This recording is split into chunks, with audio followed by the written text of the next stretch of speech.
E a nossa reportagem esteve acompanhando mais uma vez a sessão da Câmara de Vereadores Dias Formoso, na noite desta segunda-feira, dia 21 de julho, e na oportunidade vamos conversar com a prof. Daya, do Partido Democrático Trabalhista, da bancada do PDT, na Câmara de Vereadores Dias Formoso. Daya, mais uma vez bem-vindo, prof, mais uma vez bem-vindo à nossa programação.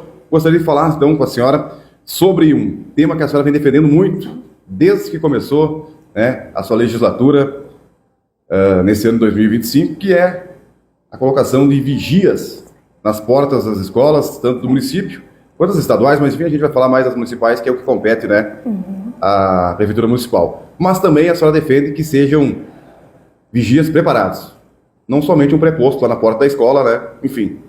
E eu gostaria que você falasse primeiro, então, sobre essa ideia, que é muito, muito interessante, muito antes de acontecer esse caso que aconteceu lá esse fatídico caso que aconteceu na cidade de Estação, a senhora já vinha defendendo, que temos que colocar vigias preparados nas portas das nossas escolas. Depois também uma avaliação, claro, sua dessa sessão de hoje e também dos seus primeiros 6 meses aí, primeiro semestre do ano, você como vereadora do PDT. Bem-vinda.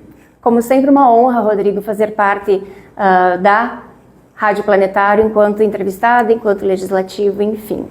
Considero a Rádio Planetário a nossa imprensa de fato aqui dentro do município de Espumoso, Então é uma honra sempre conversar com vocês e a comunidade que sempre tem nos assistido. Rodrigo, essa questão dos vigias nas escolas municipais, ela vem bem antes desta última legislatura.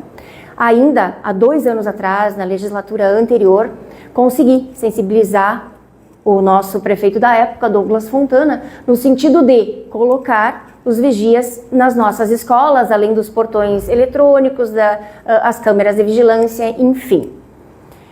Como não há um cargo específico vinculado à educação que torne obrigatória a presença destes guardas, usei também essa questão em época de campanha, porque para mim, Rodrigo, e para grande parte da comunidade espumosense que me trazia essas demandas, o que precisa acontecer?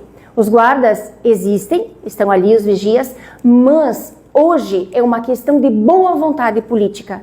O que eu quero evitar?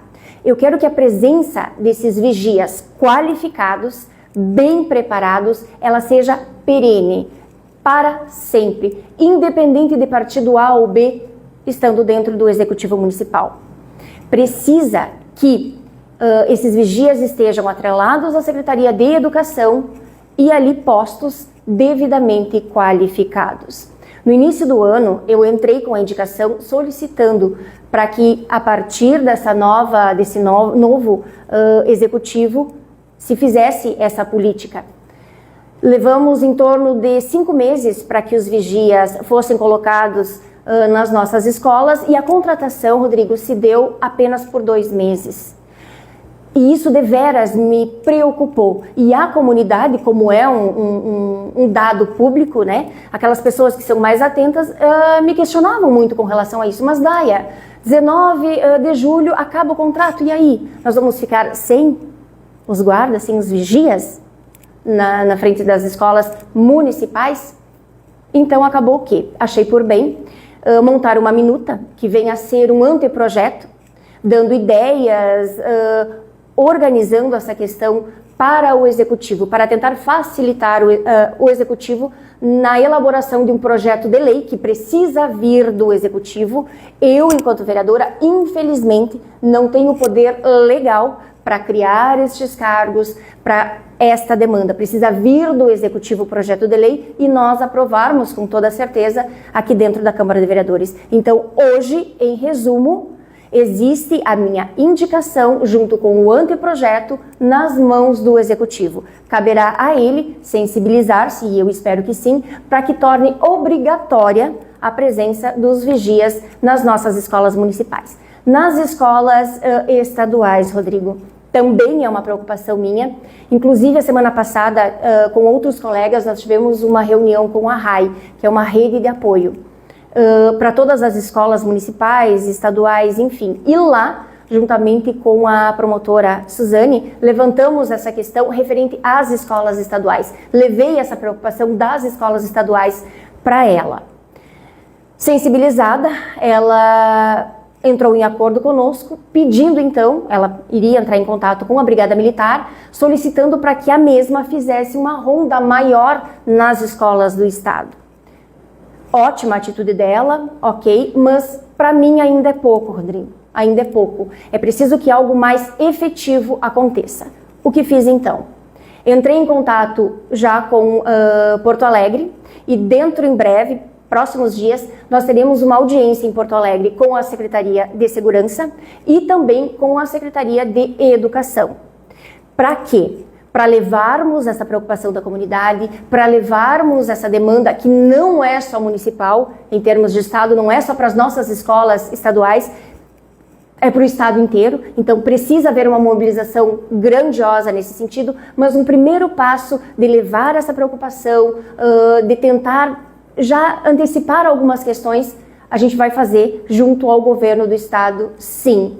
A preocupação existe e, infelizmente, tem acontecido cada vez mais próximo de nós e não há, como eu disse anteriormente, como dar um passo atrás. É preciso evoluir, é preciso buscar alternativas para que jamais, e eu digo jamais, tragédias semelhantes ao que tem acontecido venham a ocorrer aqui dentro da nossa cidade. Não podemos permitir de forma alguma, sabendo que temos como evitar, né, Rodrigo? Precisamos agir.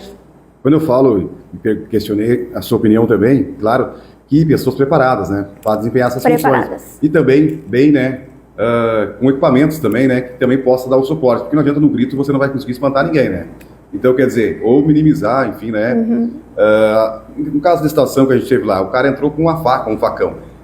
Pelo menos o vigia que estivesse ali, né, organizando a entrada e saída de pessoas, fosse usado um detector de metais, como é usado em bancos, em outros, ele identificaria ali que ele teria um metal e daí ia dizer se ele tem alguma coisa, como é feito em bancos, né, enfim, precisa ter uma porta giratória. É uma possibilidade, mas sim. Minimizaria talvez a vida da criança lá, enfim, temos que ter preparo também, não adianta só ter uma pessoa ali. Com eu certeza. Sou formado na área de segurança, né, trabalhei anos como segurança, e tu tem que estar preparado.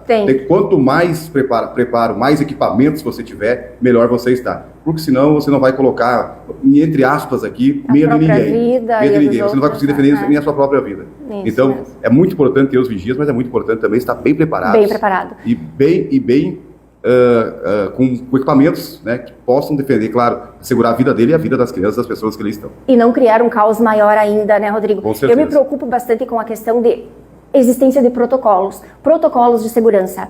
O vigia, ele precisa ter um checklist, ele precisa ter um protocolo a seguir, ele precisa ter uma orientação minimamente para que essas questões sejam evitadas, né, Rodrigo? É preciso se dizer para ele, se mostrar, se treinar esse profissional de como ele deve agir dentro de cada uma das possíveis situações, dos possíveis cenários.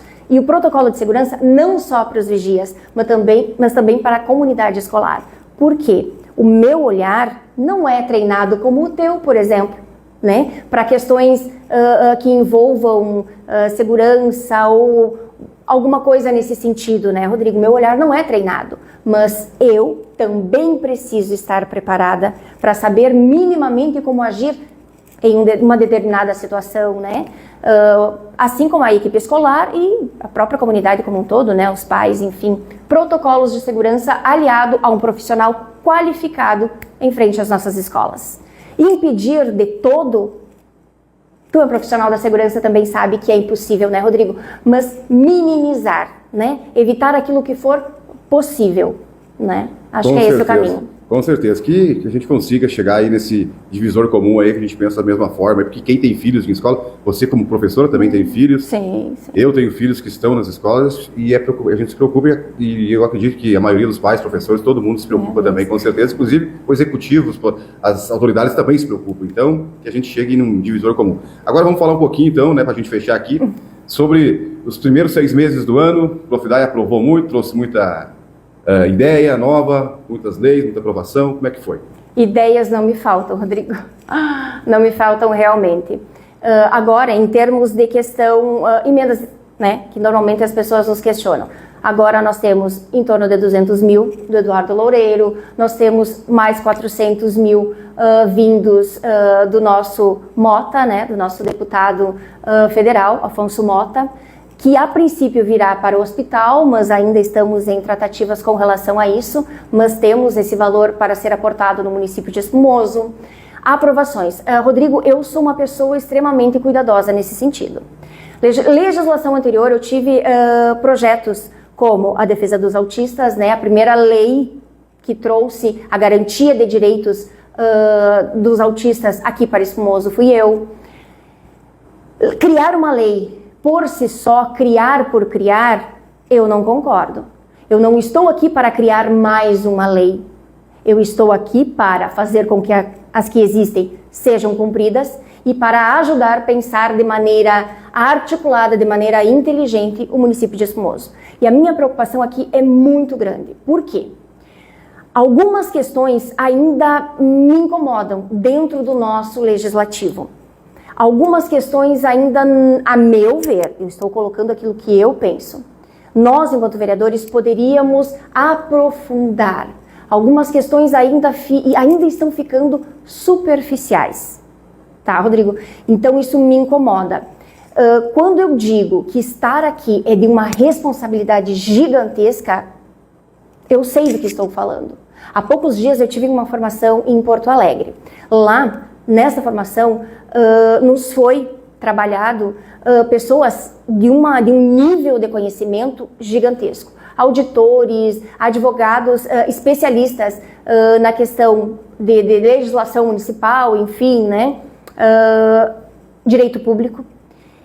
Então, tudo aquilo que eu tenho trazido da gestão anterior, de preocupação, ela ainda é maior na fala desses nossos formadores naqueles dias ali. A responsabilidade de um vereador em ajudar a pensar verdadeiramente o município, ela é gigantesca. E não no sentido de defender partido A ou B. Eu sim sou representante de um partido em específico, eu sou o PDT, represento o meu partido da melhor maneira possível, mas além de tudo isso, eu preciso ajudar a pensar em políticas públicas que verdadeiramente venham de encontro às necessidades da comunidade de fato. Por isso que hoje na tribuna, Rodrigo, eu fiz o uso da palavra e sugeri ao Executivo Municipal que ouça mais a comunidade. A comunidade, ela nos colocou aqui e ela clama por ser verdadeiramente ouvida. Quem sabe até mesmo a solução das questões que são postas é a própria comunidade. Então está na hora de nós pararmos e ouvi-la, independente de questão partidária. Muito bem, que ela venha até também as sessões da Câmara de Vereadores que são abertas ao público, né? A Casa do Povo, por isso que se chama Casa do Povo. Exato. Que, claro, todo mundo pode vir aqui, né? E questionar deve, também, Rodrigo, deve. Né? Vocês na rua, questionar a prefeitura, fazer pedido de informação. Então Exato. todo mundo é livre para isso, então que faça também, né? Aí vá até os sites aí também da Câmara, da Prefeitura Municipal, sim. Né? Portal da Transparência, acompanhe a movimentação do município. As mídias estão aí para isso, né? Certeza. Elas precisam ser usadas. Né? Prof. Daya, mais uma vez, muito obrigado pela sua participação. Eu que te agradeço novamente, Rodrigo, e até uma próxima oportunidade.